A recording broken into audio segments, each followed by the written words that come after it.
tellement contente de vous retrouver, de vous trouver ici ce soir dans ce Bet Rablad. Et je remercie le Rav Levi Tayeb d'avoir organisé cette belle conférence. Alors, vous connaissez sûrement le thème. Comment garder sa judaïté en rentrant dans la vie active. C'est-à-dire que dans ce thème, il y a sous-entendu une question, la question de l'ouverture d'une frontière, puisque comment garder sa judaïté, ça signifie que je pourrais la perdre. Quoi, on peut perdre sa judaïté? Pourtant, voilà, on est juif, on reste juif, que l'on pratique ou pas, on reste juif jusqu'à 120 ans, mais il y a une question, cette question d'une perte ou d'une dilution d'identité en rentrant dans la vie active, c'est-à-dire en se mélangeant à tout ce qui est environnant, à tout ce qui existe autour de nous. Et donc, cette question, ce titre, eh bien, la première des choses qu'on va devoir faire pour répondre à cette question, c'est définir ce que c'est que l'identité, qui nous sommes, et qu'est-ce que c'est aussi la judaïcité, et pourquoi est-ce qu'on risquerait de la perdre? Peut-être que non, peut-être qu'on rêve et qu'on risque rien du tout.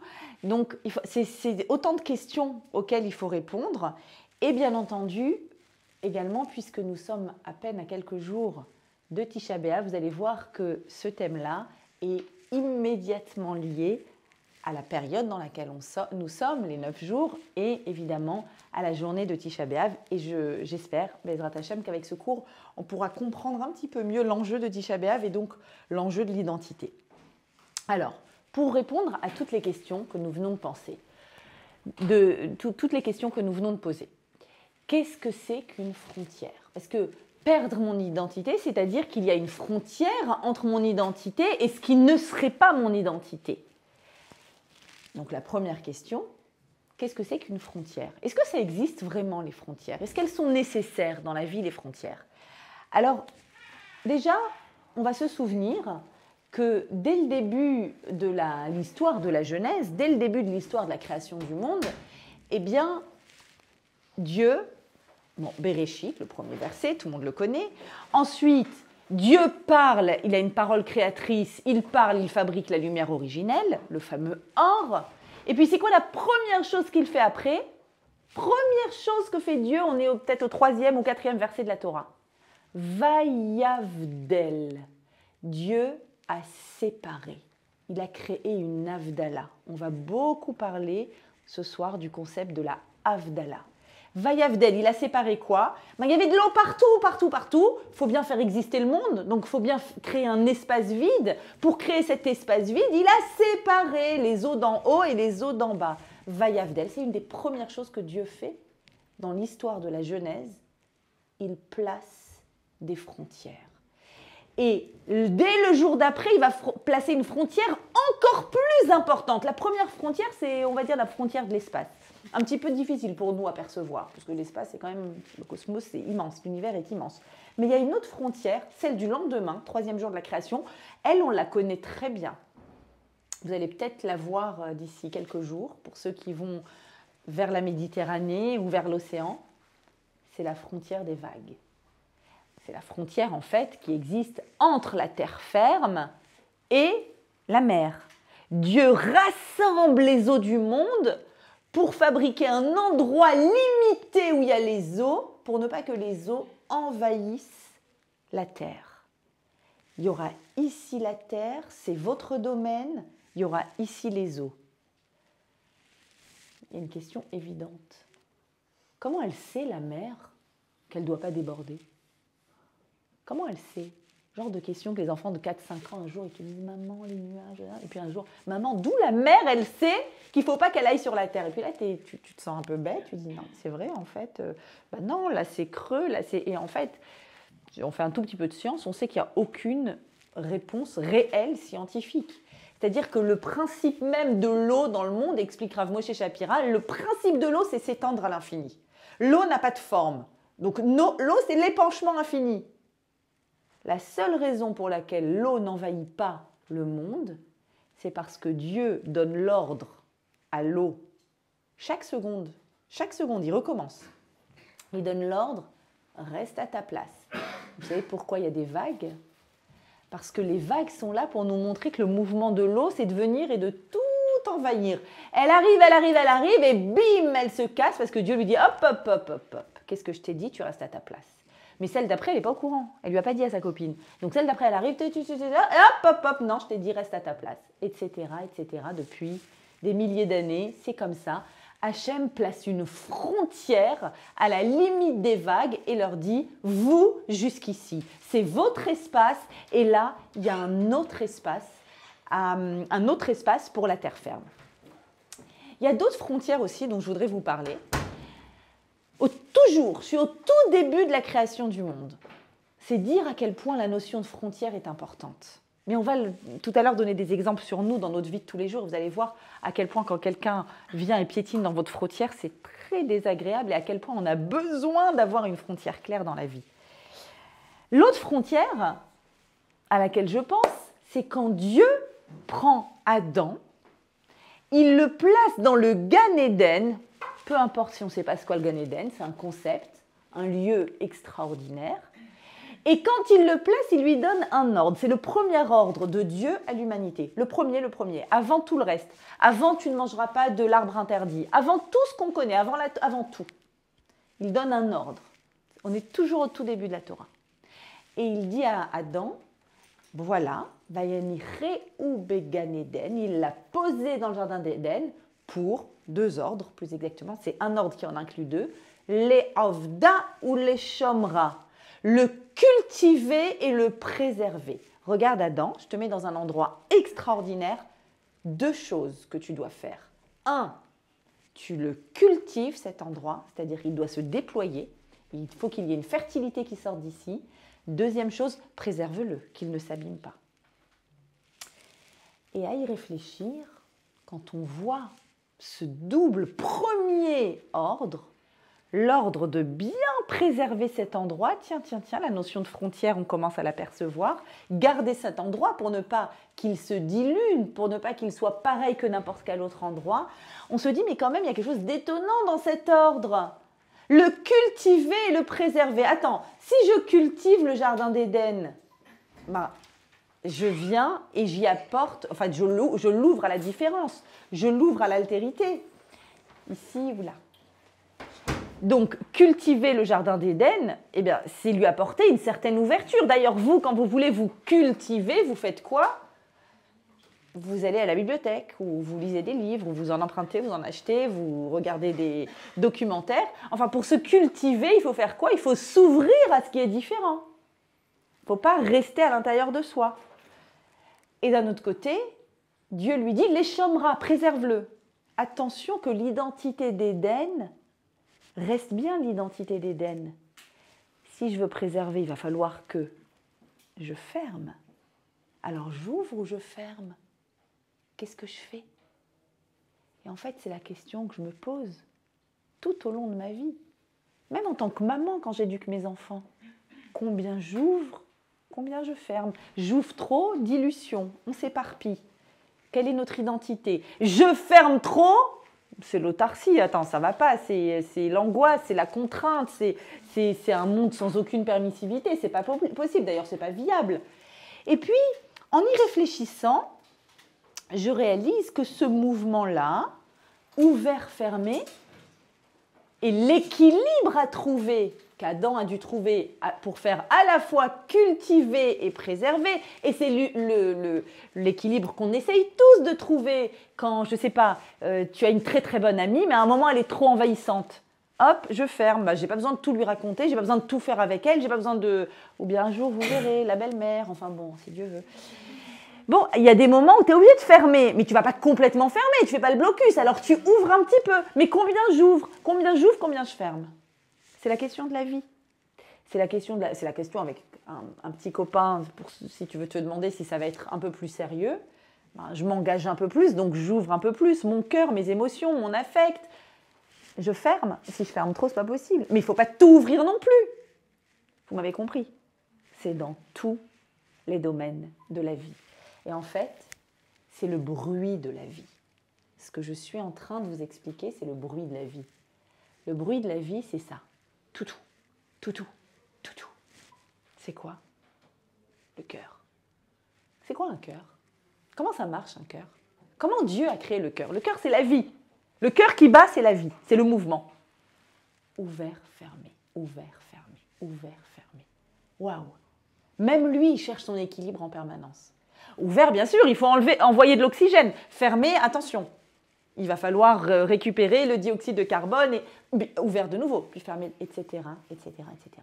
Et en réalité, trouver le juste équilibre entre l'ouverture et la fermeture, c'est la question d'une personne harmonieuse et équilibrée. Si vous pensez que ce soir, vous aurez une recette de cuisine magique où je vais vous dire voilà combien il faut ouvrir, voilà combien il faut fermer, c'est évident que ça dépend de chacun, de chacune, de nos caractères, de nos identités, combien on est habité à l'intérieur de nous-mêmes par notre identité ou pas. Il y a des personnes très influençables, il y a des personnes beaucoup moins influençables, donc il y en a qui vont pouvoir beaucoup plus ouvrir et garder leur identité. Il y en a qui vont plus fermer parce qu'on dit attends, je suis ultra influençable et donc j'ai du mal à rester dans ma consistance et donc c'est compliqué. Vous comprenez bien qu'il n'y a pas de recette unique à cette question. Ce qui est très important d'avoir en tête, c'est que cette question, elle existe et que cette question, elle apparaît dès le début de la création du monde. Au tout début de la création du monde, Hachem, il sépare Vayavdel. Et quand il donne le premier ordre à Adam, il lui dit « Regarde, ça sera ouvert-fermé. Il va falloir que tu maintiennes l'équilibre. » Et d'ailleurs, ce ouvert-fermé, ce premier ordre à Adam, nos sages disent qu'il vient et il nous donne en allusion les ordres que nous avons reçus dans la Torah, qui eux aussi sont de cet ordre-là. Vous savez que dans la Torah, il y a deux grands blocs, assez et lota'asé. Faire et surtout ne pas faire. Tiens, c'est encore le mouvement ouvert-fermé. Faire, va vers, donne, fait, agit, des choses à faire. C'est la tzedaka, c'est visiter le malade, c'est faire le Shabbat, c'est peu importe quoi. Ne fais pas. Là, attention, un pas en arrière, surtout pas. Ne dis pas de mensonges. Ne fais pas du mal à autrui. Ne mens pas, ne vole pas, etc., etc. Ne profane pas le Shabbat. Parce que dans le Shabbat, il y a les deux côtés. Il y a le faire et le pas faire. Donc, il y a tout ce que je dois être dans la retenue et ne pas faire, et tout ce qu'il faut surtout que je fasse. Et donc on a à nouveau ces deux éléments-là. Alors, vous comprenez que ici, pour trouver l'équilibre entre les deux, il va falloir qu'on réfléchisse à l'intérêt de l'ouverture et à l'intérêt de la fermeture. Quel est l'intérêt de l'ouverture? L'intérêt de l'ouverture, c'est pouvoir rayonner, pouvoir être en lien, pouvoir se connecter, pouvoir influencer d'autres, pouvoir être interpellé par des choses, apprendre des choses. C'est évident. L'ouverture est fondamentale, merveilleuse. Quel est l'intérêt de la fermeture? Il y a un intérêt aussi. On pourrait être tenté de dire la fermeture, il n'y a rien de bien. C'est juste contraignant. Non, ce n'est pas vrai. Dans la fermeture, il y a le fait de ne pas se diluer, ne pas s'éparpiller. Savoir quand vous faites votre planning, je ne sais pas, peu importe les études que vous faites ou le job que vous faites, quand vous cadrez ce que vous faites, vos actions, ça vous permet d'être beaucoup, beaucoup plus efficace. Ça veut dire que je vais éteindre mon portable de telle heure à telle heure, fermeture, oh là là, t'es relou. Non, je suis efficace. Donc, il va falloir évidemment, la notion de fermeture de façon générale, c'est le fait de pouvoir ne pas se diluer, de pouvoir préserver quelque chose. Alors bien sûr, si le contenu est fort, s'il y a une consistance très forte, l'ouverture n'est pas risquée. Ce n'est pas risqué que ce soit ouvert.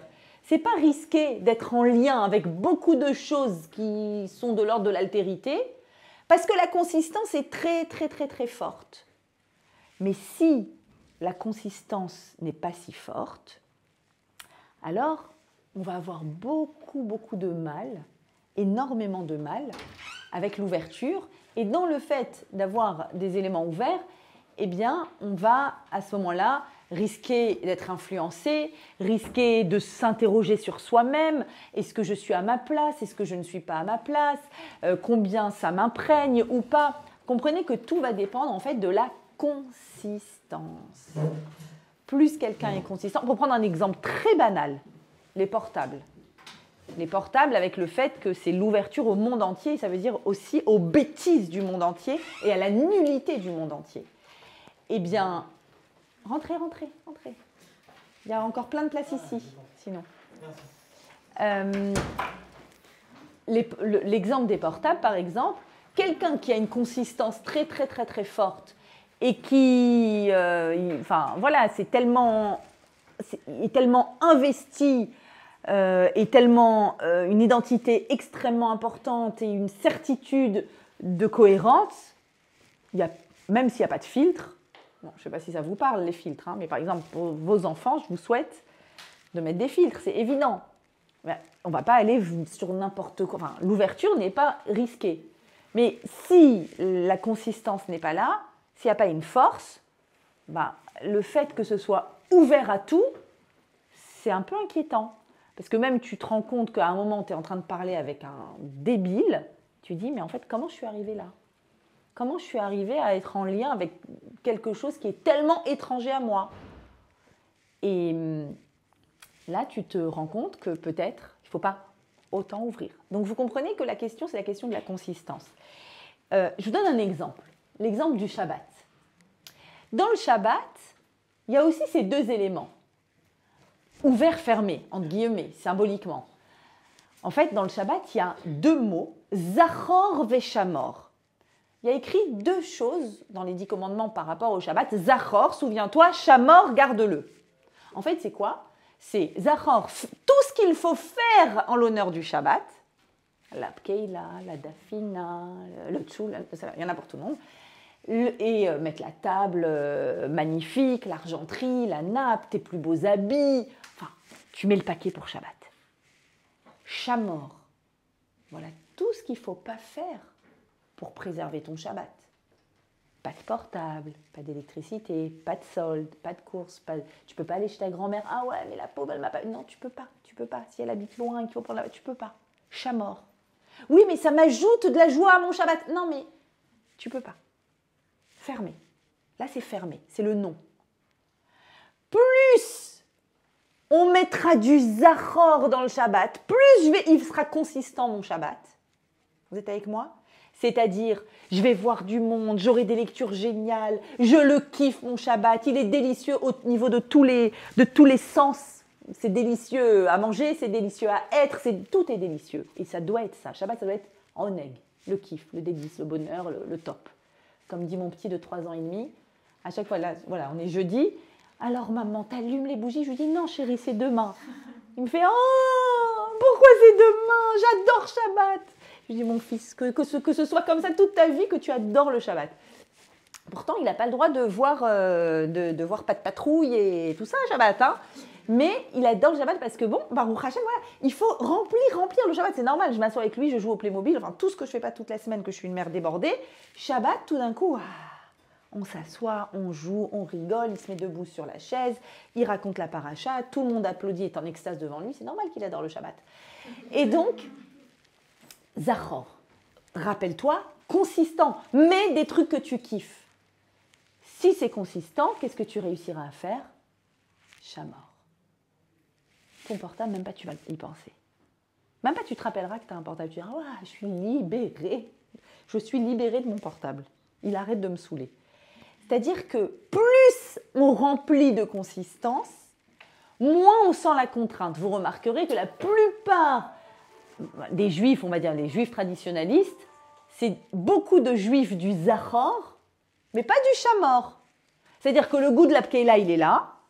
La famille, les tablés, le kiff d'être ensemble, le bonheur du Shabbat. Le bonheur du Shabbat, on le partage vraiment. Mais attention, Shamor, est-ce que tu es shomer? Ah, c'est plus difficile. Plus on remplira de consistance, plus on y arrivera. Cet équilibre-là, difficile, entre le faire, ce qu'on fait pour, et ne pas faire. Mes amis, pourquoi on n'arrive pas? Pourquoi c'est tellement dur le ne pas? Dès que c'est la fermeture, c'est hyper dur. L'ouverture, c'est génial. Connexion, on apprend, on voit, on s'investit, on grandit, on amplifie, génial. Ne pas, stop, non, danger, mettre un filtre, ne pas aller dans tel endroit, il y a des mauvaises influences, ne pas faire telle chose. Tu m'étouffes, je peux pas. Pourquoi? Pourquoi cette partie, elle est tellement difficile pour nous? Alors en fait, ce qui se passe, c'est que si tu me dis ne pas tuer, ne pas voler, bon, c'est universel, merci, thank you, fastoche. Mais si tu me dis ne pas manger dans un restaurant pas cachère, du fish, non, ne pas manger, ne pas manger. Et là, la personne, elle te dit, et c'est toutes mes élèves, c'est beaucoup de conversations que j'ai au quotidien, à qui je fais du mal? À qui je fais du mal? Quand je prends mon portable Shabbat, à qui je fais du mal? Quand je vais dans ce restaurant avec mes potes, ils vont tous là-bas, je m'assois là où il y a mes potes. Et je comprends, j'entends. À qui je fais du mal? Et ça, on a beaucoup de difficultés à intégrer cette fermeture, cette contrainte. En fait, si dans notre mode d'emploi de l'univers qui s'appelle la Torah, il y a écrit ne pas ceci, ne pas cela, il y a plus de ne pas que de... Il y a 248 mitzvot assez. Donc il y a un certain nombre d'interdits, mais rassurez-vous, la plupart des interdits, ils sont check avant que vous naissiez. Ça veut dire c'est des choses inimaginables pour nous. Fier de soi, c'est-à-dire de son identité. C'est la question qu'on a posée en début de cours. Mais qu'est-ce que c'est mon identité? Mon identité, elle est faite de deux choses. De tout ce que je fais pour la remplir de quelque chose et de tout ce que je m'interdis de faire pour ne pas qu'elle se dilue et qu'elle s'éparpille. Il y aura toujours, forcément, ces deux choses-là. Toujours. Tout ce que je vais faire pour remplir mon identité, qui je suis, qu'est-ce que je sais, de quoi je suis remplie, qu'est-ce que je raconte, quelles sont mes valeurs, qu'est-ce que je porte à l'intérieur de moi, qu'est-ce que je veux transmettre et qu'est-ce que je ne veux surtout pas perdre de mon identité. Et il y a effectivement dans tous ces ne pas, même si on ne les perçoit pas tout de suite, c'est pas en allant prendre un verre avec des amis dans un resto pas cachère que « Attends, j'ai pas senti que j'ai perdu mon identité, ça va. » On ne le sent pas tout de suite. Mais si c'est écrit dans la Torah, c'est qu'il y a une perte de ça. Pourquoi je ne le sens pas? J'arrive pas à le ressentir. Mariacha, explique-moi pourquoi je ne le ressens pas, je ne le ressens pas. À l'intérieur de moi, je ne sens pas que je perds mon identité. J'ai l'impression de garder mon identité. Alors quoi? Je suis allée là-bas, j'ai fait ci, j'ai fait ça. Ok, je sais que c'est écrit dans la Torah, mais franchement, je fais du mal à personne. Réellement. Pourquoi on ne ressent rien? Mes amis, c'est parce qu'on ne ressent pas notre perte d'identité que ce dimanche, on va jeûner. C'est exactement pour cette raison. Vous savez, c'est un jeûne, vous le savez que c'est un jeûne très important, comme Kippour pratiquement, enfin, dans un autre domaine complètement, mais c'est un jeûne vraiment majeur. C'est le seul, à part Kippour, qui commence la veille au soir.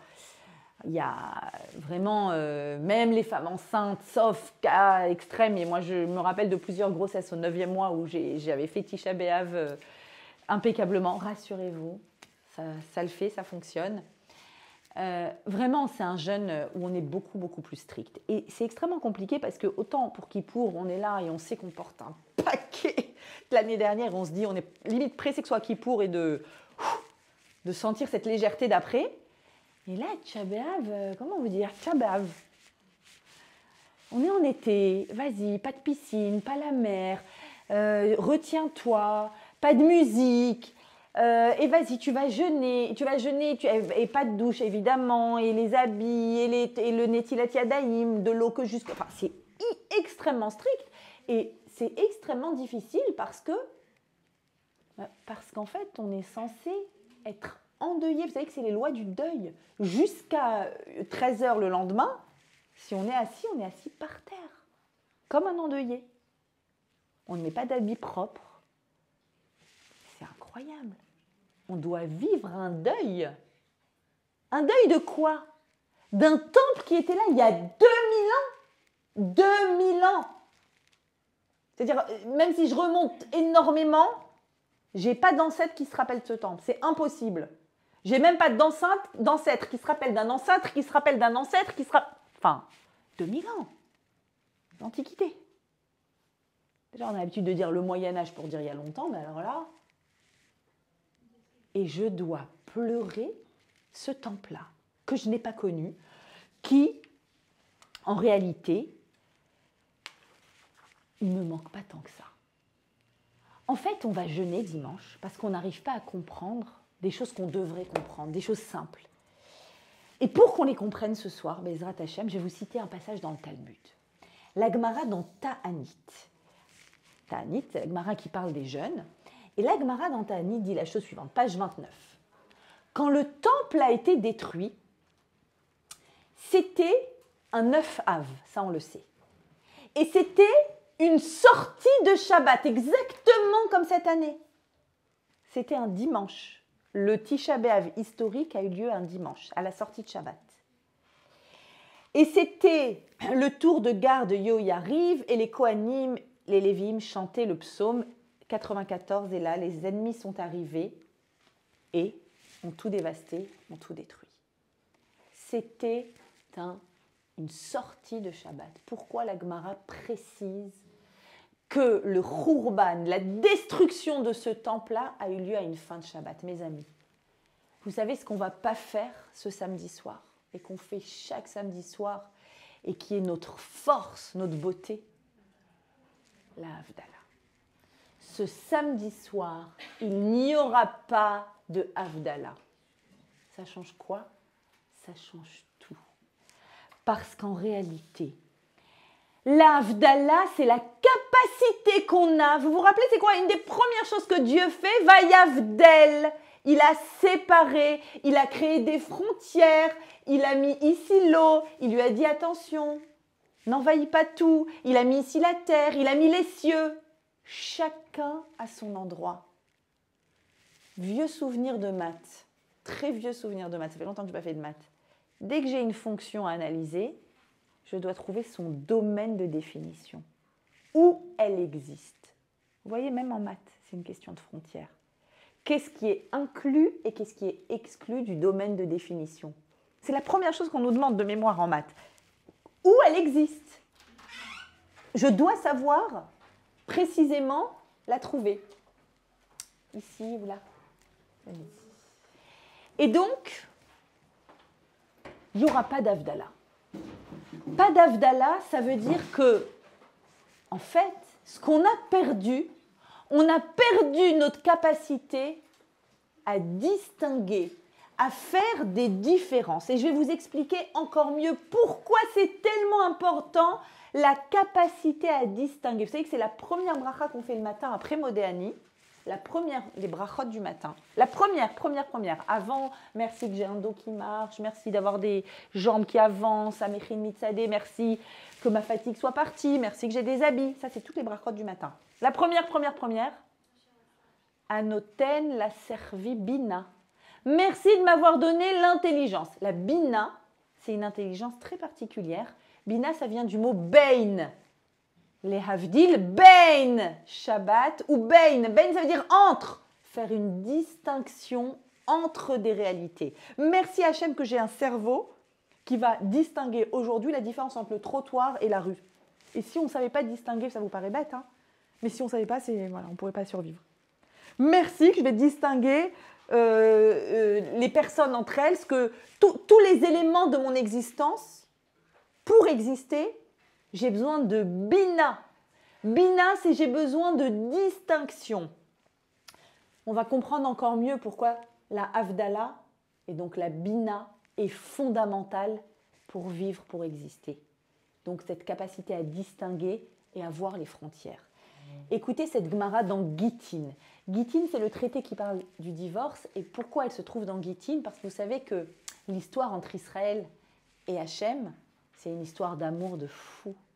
C'est l'histoire d'un mariage. C'est l'histoire de Dieu qui vient et qui dit au peuple d'Israël, au Sinaï, « Will you marry me ?»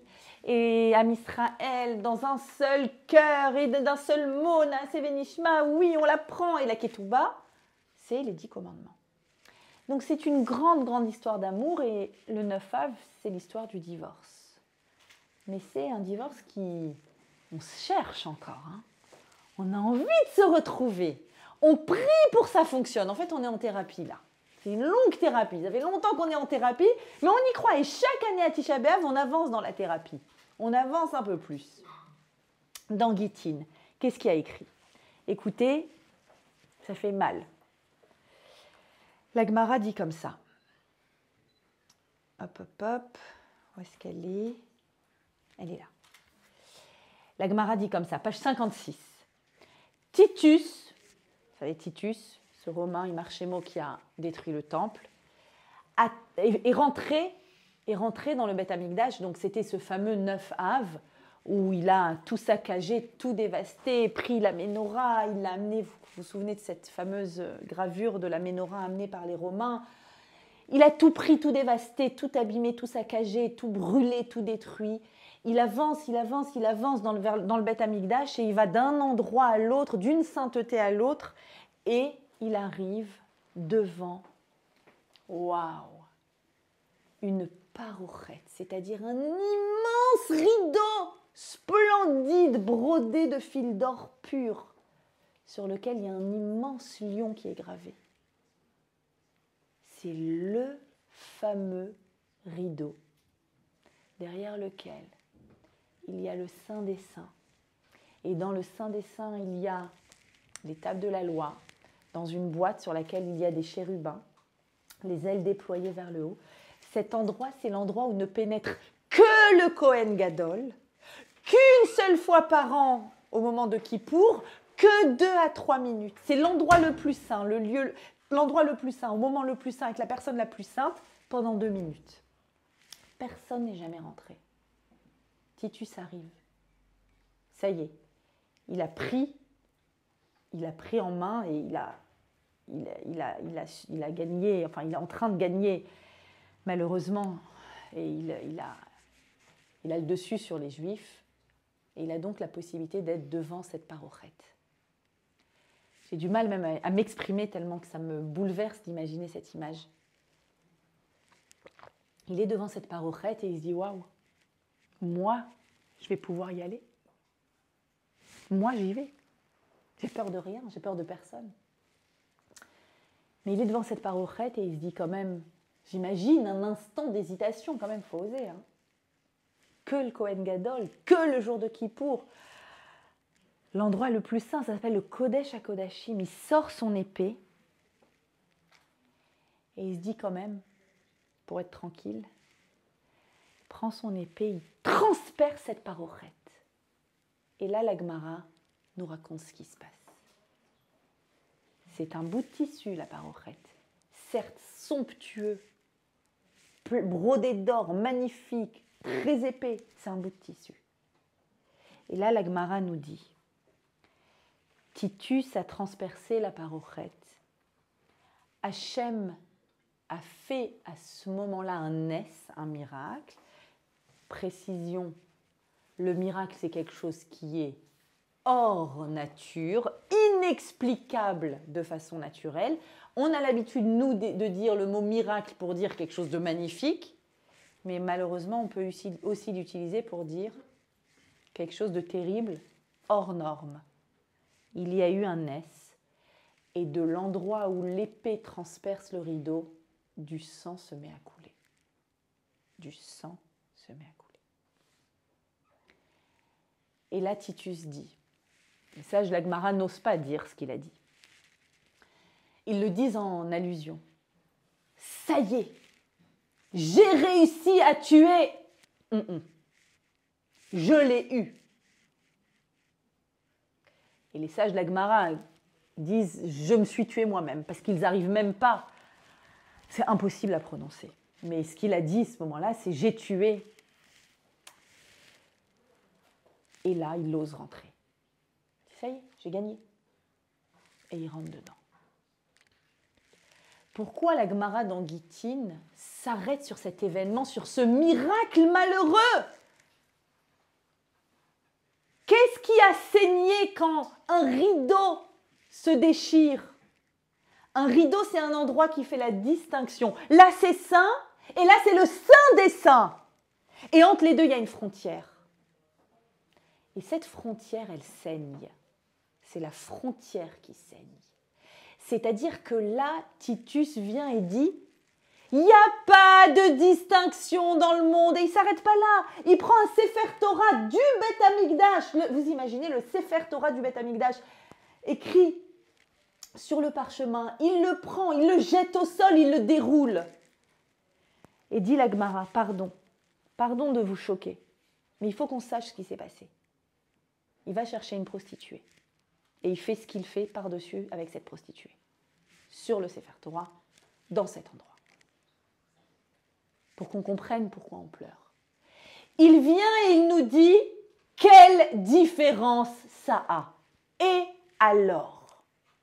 En fait, ce qu'il veut faire, c'est que nous, juifs de la diaspora, de l'exil, d'après le Beth Amikdash, il veut qu'on ne sache pas distinguer ce qu'il faut absolument préserver et ce qu'il ne faut pas préserver. En fait, il veut qu'on vienne en 2021 ici et qu'on dise « c'est important de garder sa judaïté ». Je pense qu'il y a 2000 ans, si quelqu'un avait lu mes notes et le titre du cours, mais les Chachamim m'auraient blémi, ils ont dit « j'ai pas compris la question. Pardon, c'est quoi la question ?»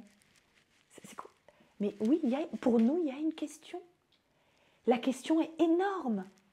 Et la question, c'est la question du discernement. Mes amis, toute la Torah, elle a un but.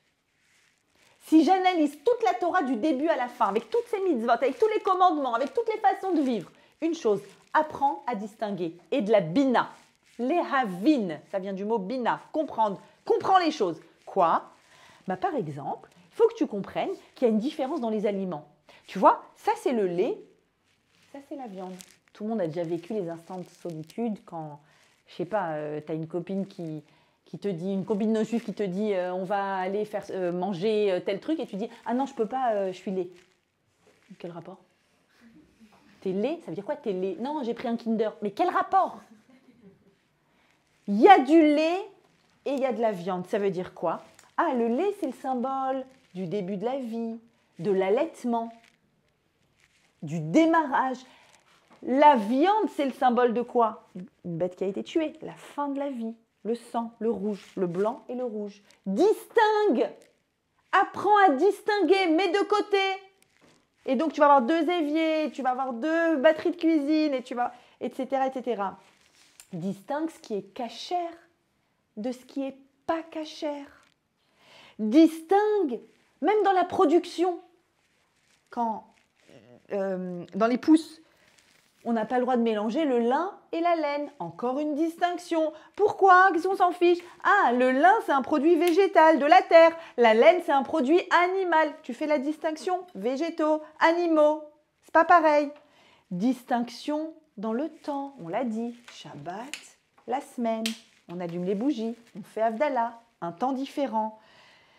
Distinction entre les personnes, mes amis.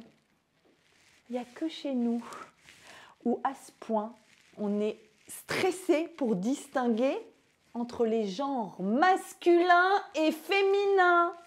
Un homme ne peut pas mettre des habits de femme. Une femme ne peut pas mettre des habits prévus pour les hommes. Ça va, Khled, c'était il y a longtemps, le Moyen-Âge, c'est bon, on s'est libéré. Il faut avancer avec son temps, il faut être progressiste. Non, je t'explique. Il y a des habits différents, il y a des mitzvot des fois un peu différentes. Il y a des caractéristiques différentes. Ah non, c'est tout pareil. Moi, j'ai les cheveux longs, moi, j'ai les cheveux courts, moi, je m'habille comme ci, c'est tout pareil. Puis de toute façon, on est pareil. Puis de toute façon, maintenant... Est-ce que vous êtes au courant, quand même, qu'on a beaucoup de chance? On vient de sortir, on l'attendait depuis longtemps.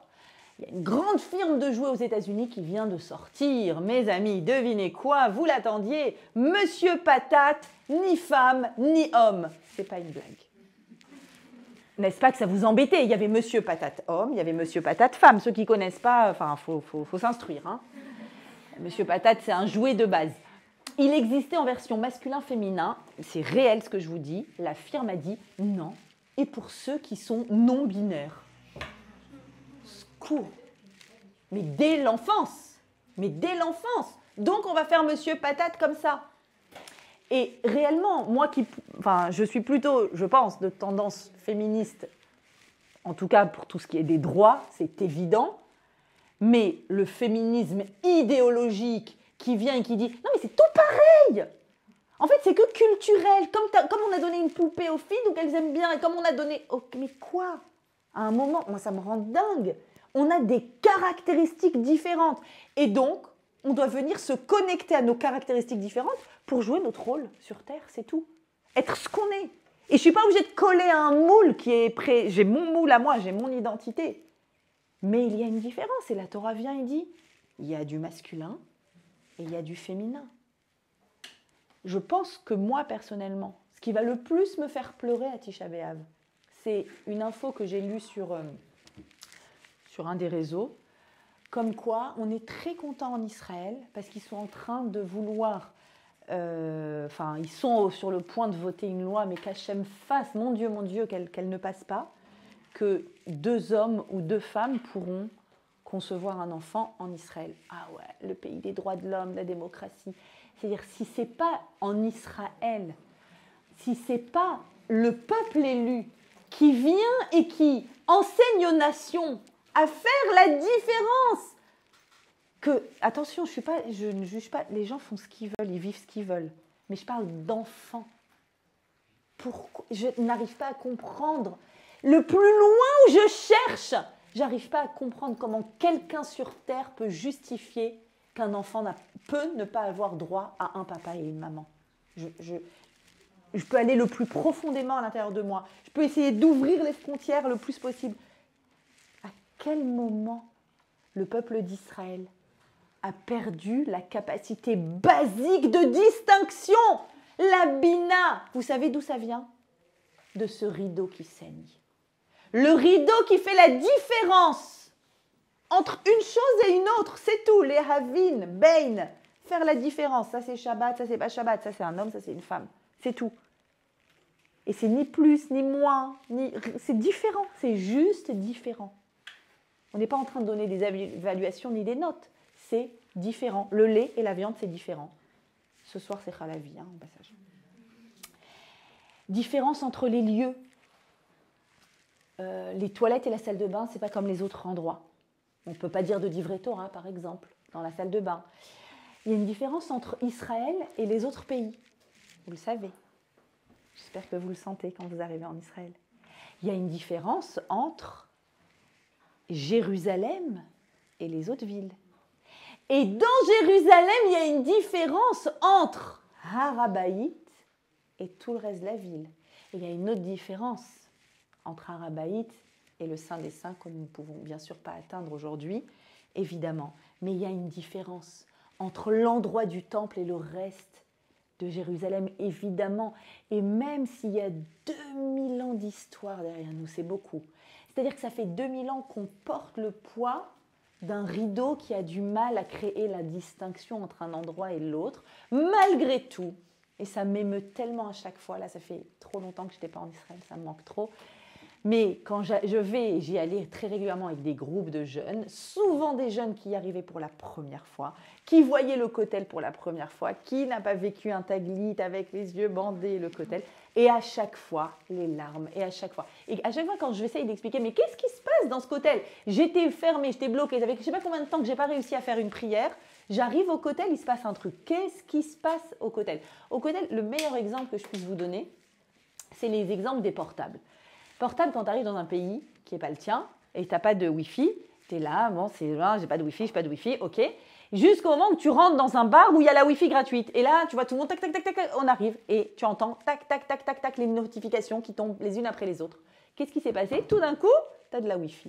Quand tu arrives au kotel, notre Neshama, souvent, tout au long de l'année, on n'est pas en 4G, quoi. En gros, on n'est pas en 4G. On arrive au kotel, paf, la Wi-Fi. Tu comprends pas pourquoi tu reçois des notifs de là-haut, mais de dingue. Tu sors du côté, je dis, je sais pas ce qui m'a pris, je me suis dit, ça y est, je suis Tiniout. C'est quoi cette notif?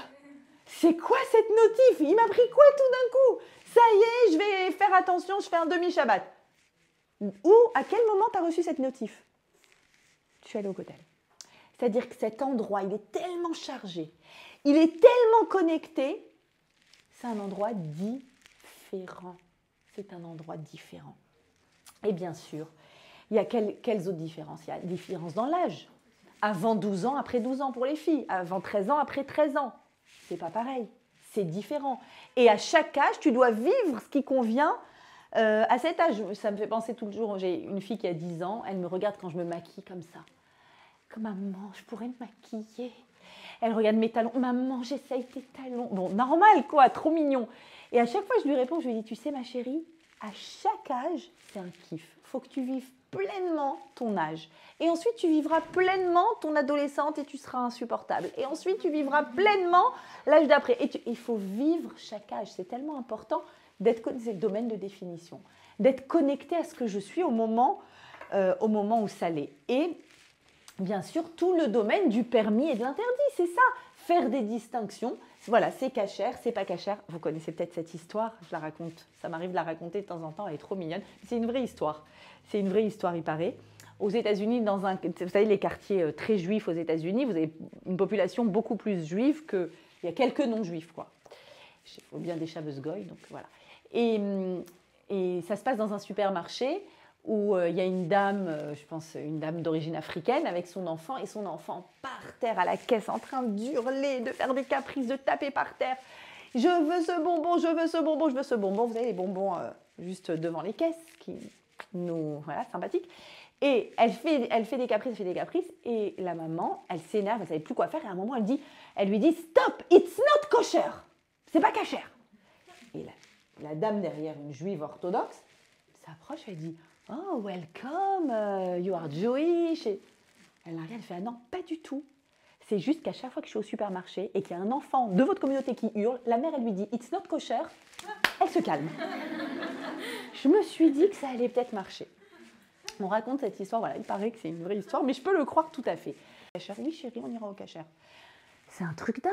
Distinguer, depuis qu'ils sont tout petits, on leur dit la cuillère de lait ici, la cuillère de viande ici. Mais pourquoi? Parce que ça nous permet d'être clairs sur les frontières et que le jour où ta belle-mère sera envahissante, tu seras clair. Et que le jour où ton mari, des vraies histoires que j'entends, où le mari il a un frère avec qui son frère c'est les deux doigts d'une main et il a du mal enfin c'est un couple à plusieurs quoi. C'est pas, il a du mal à créer la frontière. Mais ça permet vraiment d'être clair sur quoi oui et quoi non. C'est fondamental. Dans tout ce qu'on fait, on doit savoir quoi oui et quoi non. Et donc finalement, cette frontière, cette Havdalah qu'on n'aura pas ce samedi soir, qu'on doit avoir, c'est la plus belle chose qui soit. C'est la plus belle chose qui soit. Parce que la Havdalah, elle me permet de vivre un Shabbat. Si je n'ai pas d'Havdalah, je n'ai pas de Shabbat. Si je n'ai pas de Shabbat, qu'est-ce que je fais? Toute la semaine, je cours. Et à quel moment tu t'arrêtes? Toute la semaine, on est là. Je veux plus, encore mieux, autre chose, réaliser ceci, On a des projets. C'est génial. C'est génial. On a été créés dans un monde qu'on doit transformer. C'est ce qu'on doit faire. Mais on peut être toujours en train de courir vers quelque chose qu'on veut atteindre. Et si on n'a pas de Shabbat, on n'a aucun moment pour se régaler de ce qu'on a. À force de réfléchir à ce que tu veux, tu ne vois plus ce que tu as. Et ça, c'est possible que si je sais faire la Havdalah, que si je sais faire la distinction. Donc pour bien comprendre cette idée, la raison pour laquelle on jeûne et on pleure ce dimanche, c'est qu'en fait, c'est pas clair. C'est flouté, c'est brouillon. Je peux pas, je sais pas, c'est pas très grave. Je pense à une jeune fille que j'adore, que j'ai connue il y a 1 an. Cette jeune fille m'a appelée. Je ne la connaissais pas, la première fois qu'elle m'appelle, elle a eu mon téléphone par une copine et elle me dit, écoute, je demande à une rabbinite, à quelqu'un qui pourra m'aider. Je vis un dilemme, c'est horrible, c'est terrible. Elle me l'explique en 2 mots, puis ensuite elle est venue à la maison, on a parlé très longuement. Je vis avec mon ami non-juif, c'était un musulman en l'occurrence, depuis 5 ans et demi. C'est un amour, il est génial, on est ensemble, on vit ensemble, tout se passe très bien. Le seul problème, c'est que là, ça commence à être sérieux et on se projette dans l'avenir. Et ma maman, elle en est malade. Ma maman, elle en est malade. Elle me dit, tu peux pas faire ça, tu vas pas te marier avec lui. Donc, tant qu'ils étaient ensemble, qu'ils vivaient, il n'y avait pas de problème. Mais là, Et elle dit, je ne peux pas faire de peine à ma mère, mais d'un autre côté, sincèrement, je ne la comprends pas. What is the problem? Et si la distinction n'est pas claire tout au long de la vie, en effet, je la comprends. Le garçon est génial, adorable, ça se passe très bien, avec les parents du garçon génial. Ils se sont mis d'accord que les enfants choisiront la religion qu'ils veulent. Ok? Alors quel est le problème? Mais c'est une vraie question. C'est une vraie question, c'est la question de l'identité. C'est la question de ce soir. On s'est assis des heures. On a parlé, on a évoqué pourquoi et comment. Bon, suite à une longue discussion, elle a beaucoup pleuré. Tellement mignonne, cette jeune fille. Et 3 semaines après, je suis interloquée. Je reçois un message d'elle. Elle me dit, écoute, il fallait que je te tienne au courant. Je me suis lancée, j'ai rompu. Je l'ai invitée Shabbat, et plusieurs Shabbats avec sa mère, bon, plusieurs fois. Et un jour, on a fait un Shabbat plein, il y avait une vingtaine de filles à la maison, et elle leur a raconté ça. Parce que des copines lui ont dit, mais d'où vous vous connaissez? Alors elle dit, elle m'a connue comme ça parce qu'elle avait ce problème avec ce copain non-juif, etc. Et pendant le repas de Shabbat, il y a une des filles qui lui a posé une question très intéressante. Elle lui a dit, qu'est-ce qui t'a motivé à arrêter? On n'arrête pas une relation de 5 ans comme ça. Tu n'as rien à lui reprocher, on est d'accord, il était génial, il était super. Gentil, affectueux, on était d'accord sur tout. Ok.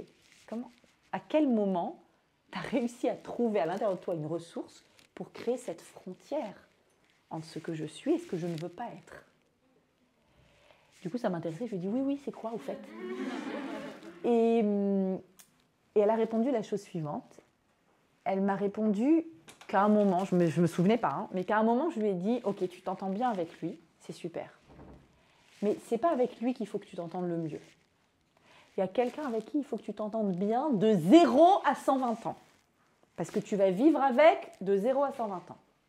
Et cette personne, c'est toi. Il faut que tu t'entendes bien avec toi. Il faut que tu sois aligné avec toi-même. Est-ce que tu te sens cohérente, harmonieuse, sans bouillonnement, sans questionnement, au-delà de ta mère qui n'est pas contente? Toi qui es la fille de ta mère, la fille de ta grand-mère, etc. Toi qui viens de toute cette transmission de génération depuis tellement de siècles. Est-ce que tu es en forme? Est-ce que tu sens un bien-être avec qui tu es? Et cette phrase, c'est celle qu'elle a emportée. Il y a plein d'autres choses qu'on a dites. Mais cette phrase-là, c'est celle qu'elle a amenée avec elle. Et plus elle avançait, plus elle se disait, je peux me mentir à moi-même et me dire que je suis alignée, mais pour une raison que j'ignore, qu'on ignore toutes. C'est les miracles de la Neshama. Je ne peux pas vous le dire autrement. Notre Neshama, elle vibre. Voilà. La 4G se réveille de temps en temps. Et on est en Wi-Fi total. Et il y a des moments où on reçoit, voilà, elle a dû avoir une notif à un moment. C'est pas possible. C'est pas possible. Et plus tard, elle m'a dit, ça ne pouvait pas s'arrêter à moi. C'est pas possible que tout ce qui s'est passé avant moi s'arrête à moi. Parce que finalement, mon enfant, même si moi je suis juive, donc il sera juif, et mon enfant, mon fils n'ira jamais à la Sina avec son père. Et ça, c'est pas possible. Dans ma conception, c'est pas possible. Parce que c'est ça que je voulais lui transmettre. Et elle a réussi à rétablir, et elle a maintenu, c'était il y a 1 an l'histoire, donc extraordinaire. Moi, j'étais émerveillée devant sa force. Et ça, c'est de la consistance, en fait. Ça, c'est la consistance. Ça, c'est la force de pouvoir dire, attends, je vais essayer de réfléchir à qui je suis, qu'est-ce que je porte. Je ne suis pas que moi. Je suis toute une histoire derrière moi et toute une histoire après moi. Il y a toute une histoire après moi qui va arriver. Et moi, je suis au milieu de tout ça. Ce petit maillon, là, au milieu. Et ce petit maillon, il compte.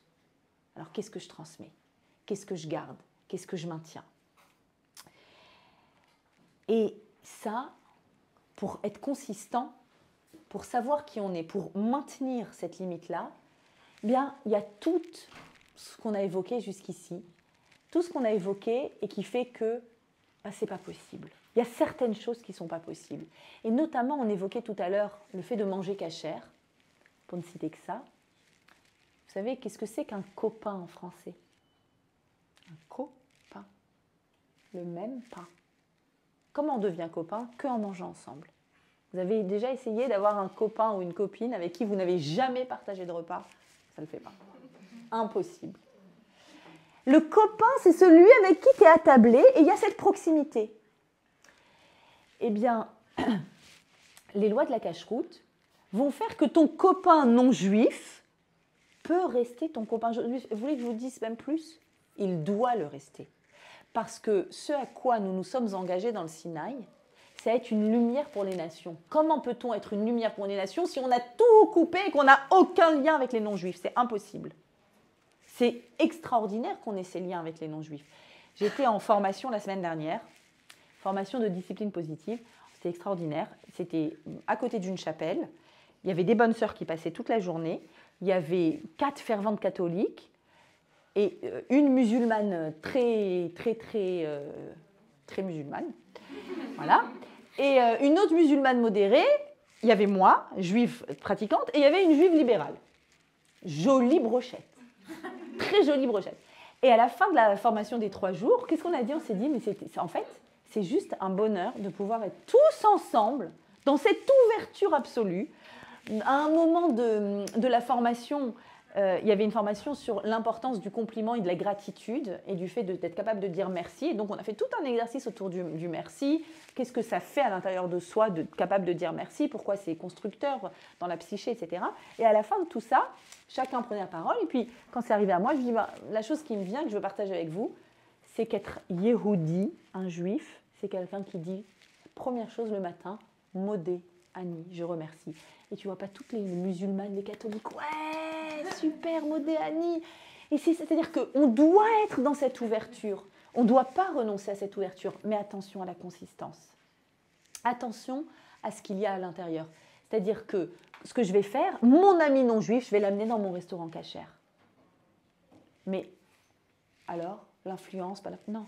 Du moment où il est venu dans ma frontière, entre guillemets, et que c'est la condition pour laquelle, qui va faire que je peux manger avec lui, là, j'ai placé la frontière de ce que je suis, de ce que je représente. Et donc, je suis en lien, je peux être en lien avec cette personne sans risquer qu'il y ait une dilution de mon identité. Mes amis, comment fait-on pour reconstruire? On a parlé de la destruction, on a parlé de la Havdalah, on a parlé de la Bina, de la distinction, à quel point la Torah, elle vient, à chaque fois, elle nous permet de créer des domaines de définition pour juste pouvoir être cohérent dans notre existence et aligné. Comment on fait pour reconstruire? La Gemara dans Ta'anit nous dit qu'après Tisha B'Av, un autre événement tragique qui a eu lieu à Tisha B'Av, l'année d'après ou quelques années après, c'est quoi? Vous allez être étonnés, mais la Gemara le spécifie comme un événement tragique qui marque Tisha B'Av. Il y en a 5 en tout. C'est quoi l'événement? C'est qu'un rachat qui s'appelle Turnus Rufus, un nom sympa, il est venu sur le mont de Temple qui était déjà vide, dévasté. Il n'y avait plus de temple, il n'y avait plus rien. C'était de la terre. Et il a dit, oh dommage, il y a de la terre ici, venez, on va labourer ce champ, il peut produire. Et il arrive avec son bœuf, avec sa charrue, il se met à labourer. Et c'est un verset qui est écrit, Tzion Sadeh Techerash, c'est-à-dire Tzion va devenir un champ qu'on laboure. Et là, les Chachamim disent, waouh, on a touché le fond, on continue de creuser, c'est pas possible. Quelle horreur! Non seulement le temple est détruit, mais en plus cet imbécile est venu avec sa charrette pour... Pourquoi c'est grave? On va comprendre comment reconstruire ensemble. Il y a 3 concepts dans la Torah qui correspondent à Avraham, Yitzhak et Yaakov. Avraham, Har, c'est une montagne. Pourquoi? Parce que la montagne appartient à tout le monde. Tu es chez personne quand tu es dans la montagne. Tu es dans un endroit public. Le message d'Avraham est un message public, universel pour tous. Il va de ville en ville et il annonce le monothéisme. Har, la montagne. Yitzhak est comparé à un sadé, un champ. Un champ, vous allez à la campagne, des champs de tournesol, ils ne sont pas clôturés. Mais on sait que certainement ils appartiennent à quelqu'un. Quelqu'un est venu faire le boulot. Bon, tu passes par le champ, ce n'est pas une violation de propriété. Mais tu es chez quelqu'un. C'est un entre-deux. Par contre, Yaakov, lui, est comparé à Baït. On dit Beit Yaakov, la maison de Jacob. Les 12 tribus de Jacob font la maison. Baït, une maison. Tu ne peux pas dire que je suis rentrée, mais je ne savais pas que c'était chez quelqu'un. Tu rentres dans un domaine privé, propriété privée. C'est ça un Baït. C'était un Beit Hamikdash. Beit Hamikdash. La maison du Mikdash. Pourquoi la maison? La maison, c'est le lieu de l'intimité. On est bien ensemble, on ne fait pas de manière. Hachem et nous, on est intimes. On est des intimes, on est proches. On était tellement proches. Vous savez que on allait au Beit Hamikdash, on apportait un korban sur l'autel, la fumée montait, quand elle montait en forme de harrier, de lion, on savait qu'Hachem venait de nous répondre positivement. C'est comme si tu recevais un SMS de Dieu. Non, c'est un truc de fou. Combien on est là à prier, à dire, non mais Hachem, je t'en supplie, donne-moi un signe que tu m'entends, t'es là, t'existes. Comment? Mais on se bat avec nos propres prières. Non mais je suis croyante, mais non mais attends, j'ai l'impression de parler à un mur. Là, oui, t'es devant un mur. Comment on fait? Comment on fait pour qu'ils nous répondent? Et d'ailleurs, dans la Gemara nous raconte que Rabbi Ishmaël, quand il voit Titus transpercer la parochette, il dit Mi kamocha ba'elim Hashem. Il fait un jeu de mots. Il y a un fasouk très connu, Mi kamocha ba'elim. Qui est aussi puissant que toi, Hashem, parmi les puissants, parmi les forces puissantes dans le monde? Et il fait un jeu de mots, il dit Mi kamocha ba'ilmim. Ilmim, ça veut dire les silencieux, les muets. Qui est comme toi, tellement silencieux? C'est le moment Tisha B'Av à partir duquel Dieu est silencieux. Que Dieu nous en préserve. On arrive dans un hôpital où on va visiter un enfant malade, un adulte malade, on dit Hachem, c'est pas possible cette souffrance, réagis. Silence. Silence, ce silence. C'est le pire silence qui soit. Et donc, arrive, comme je vous ai dit, Turnus Rufus, et il laboure ce champ pour dire que quoi? C'était un baït. C'était un lieu d'intimité. Toi et moi, on se parlait. Il y avait une prophétie, je pouvais entendre. Je savais si j'étais harmonieuse, je savais si je pouvais le faire, si je ne pouvais pas le faire. Toutes les jeunes filles de l'époque, au lieu de se tourner vers moi, Mariacha, dis-moi si c'est le bon garçon, je ne sais pas, j'hésite, elles allaient au Beit Hamikdash, elles embêtaient le Cohen. Le Cohen, il dit, attends, je regarde. C'est bon, marie-toi. Yes. Le kiff ou pas? Alors que moi, les filles, j'aimerais bien leur répondre comme ça. Mais c'est pas ma chérie. Mais le problème, c'est justement ça. C'est qu'on se pose des questions sur des choses tellement fondamentales. Je dis à la jeune fille, je sais pas, il est gentil avec toi. Ouais, mais pas toujours. Et sinon, la communication, non, mais on se dispute beaucoup. On me raconte des trucs hallucinants. On me dit, non, mais je sais pas, c'est peut-être que je suis trop difficile. Ah, pourquoi on a oublié c'est quoi l'amour? Pourquoi on a oublié c'est quoi la connexion? Juste être connecté, être bien. Juste être intime, être comme il faut. On a oublié de distinguer ce qui est bien et ce qui n'est pas bien. Si tu n'es pas épanoui, si tu n'es pas dans quelque chose qui est de l'ordre de l'attachement, de la connexion, du lien, où je peux m'ouvrir, alors, tu n'as pas besoin de venir me poser la question, tu as la réponse toute seule. C'est ça qu'il faut, c'est ce lieu d'intimité. Qu'est-ce qu'il a fait Turnus Rufus? Il a dit, maintenant c'est un champ. C'était un baït, maintenant c'est un champ. Maintenant c'est un endroit qui appartient à plein de personnes. Tu peux rentrer, tu peux sortir. Et combien je vois de jeunes filles, de jeunes hommes qui disent « Oui, peut-être, mais peut-être pas, je m'investis là. » Mais est-ce que tu t'investis, ma beauté? Est-ce que tu t'investis? Mais tu laisses des plumes. Mais tu reviens pas la même. Donc, c'est pas possible que ce soit peut-être que oui et peut-être que non, et comme ci et comme ça, mes amis. Il faut reconstruire. On va pas juste pleurer. Dimanche, on est là, on pleure, c'était trop bien quand Hachem nous parlait, c'était trop bien quand il y avait une maison, l'intimité, la connexion, c'est génial. Non, les larmes, elles doivent reconstruire. Nous, on n'est pas juste là à faire un deuil, c'est un deuil qui reconstruit. Comment on fait? Eh bien, je voudrais vous dire que ce que je pense les 2 années qui viennent de se passer nous ont le plus enseigné 2 choses, j'apprends. 2 choses. 1, le corona. On a besoin les uns des autres. C'est horrible d'être coincé chez soi. On a besoin les uns des autres et donc on ne peut pas, il faut arrêter de se faire du mal les uns les autres, on a besoin de ça. Et la deuxième chose que j'ai appris cette année, en Israël, avec toutes les horreurs qui se sont passées, je pense à Miron notamment, que quand on est ensemble, juste ne pas s'écraser les uns les autres. Et vous revoyez ce mouvement d'ouverture et de fermeture. Quand c'est tout fermé et qu'on est confinés les uns chez les autres, on ne peut pas, on est seul, on a besoin. Quand on est tous ensemble, viens, je t'écrase et je t'écrase et je t'écrase. C'est des symboles d'écrasement. La bonne distance. Mais les uns avec les autres dans une bonne et juste connexion de respect. Vous le savez, l'histoire du Khurban, et je termine avec ça, et sur cette idée de reconstruction, l'histoire du Khurban, c'est l'histoire de Kamtsa et Bar Kamtsa. Vous avez déjà entendu cette histoire. Kamtsa est en guerre totale avec Bar Kamtsa, qui est peut-être le fils de Kamtsa, c'est ce que ça veut dire. Donc c'est un père et un fils qui s'arrachent la tête. Et en plus, il y a des clans. Et il y a un mariage notable, important. Et on envoie une carte d'invitation à Kamtsa et elle arrive bêtement chez Bar Kamtsa. Et Bar Kamtsa, il est super content. Il dit « Ah, c'est super, c'est-à-dire qu'il veut faire la paix. Ok, j'y vais. » Il arrive et l'autre lui dit « Mais qu'est-ce que tu fais là ?»« Bah, j'ai reçu une carte d'invitation, mais j'ai honte, ne me mets pas dehors si c'était pas pour moi. Je paye ma place. »« Même pas en rêve, va-t'en, je suis dans l'autre camp. Moi, je suis du côté de Kamtsa. » Il dit « S'il te plaît, je te paye tout le mariage. Va-t'en !» Il l'humilie devant tout le monde. Qu'est-ce qu'on a ici comme problématique? On a un père et un fils qui se déchirent. On a des gens qui prennent position. On a une humiliation publique avec personne qui réagit. Et Bar Kamtsa part et va voir les Romains et c'est ça qui va mettre... En fait, c'est le début de la fin. Il s'allie avec les Romains et c'est le début de la fin.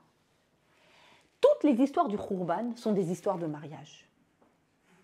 Le Khurban aujourd'hui, la destruction du Beth Amikdash aujourd'hui, c'est la destruction des couples.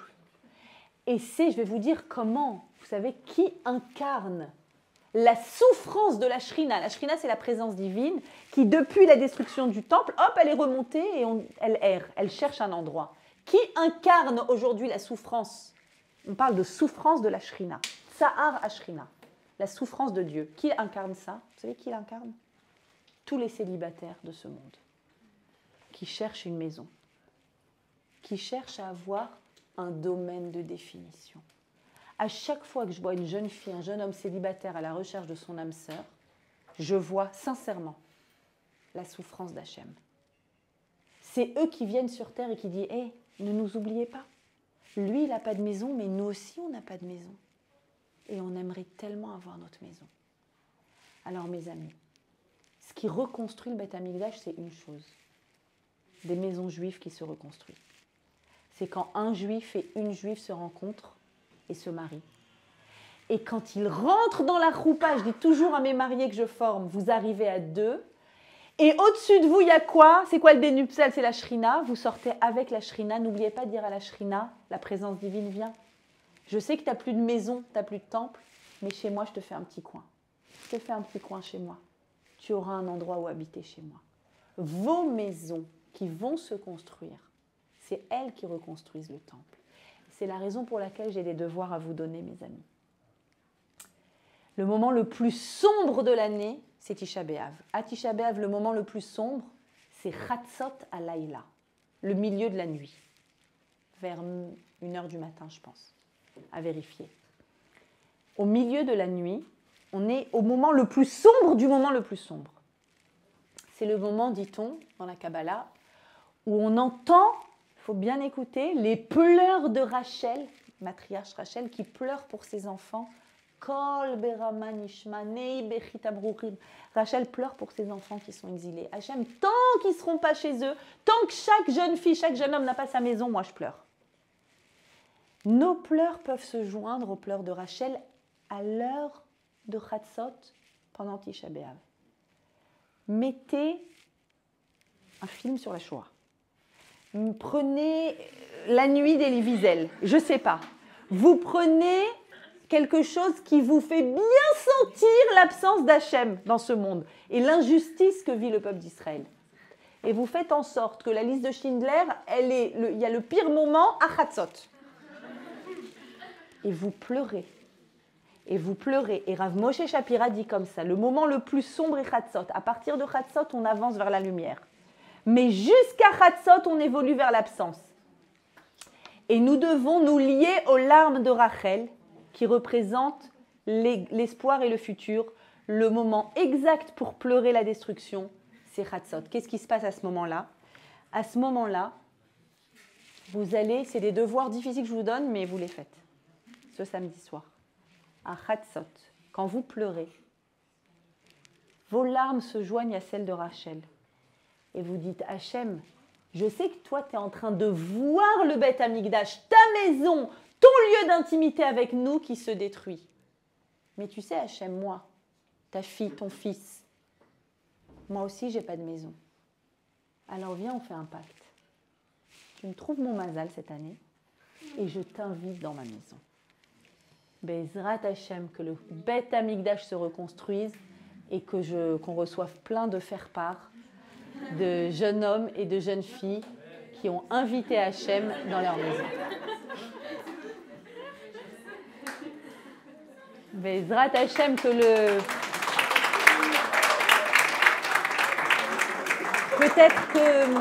Peut-être que le Mashiach viendra avant samedi soir et on ne jeûnera pas. Amen. Merci pour votre invitation. Il y a des bonnes pizzas, chalavi, lait. Voilà, Hazak Rabotai, on remercie la Ramani. Merci. Baruch Hashem, magnifique. Baruch Hashem, ya Baruch Pizza.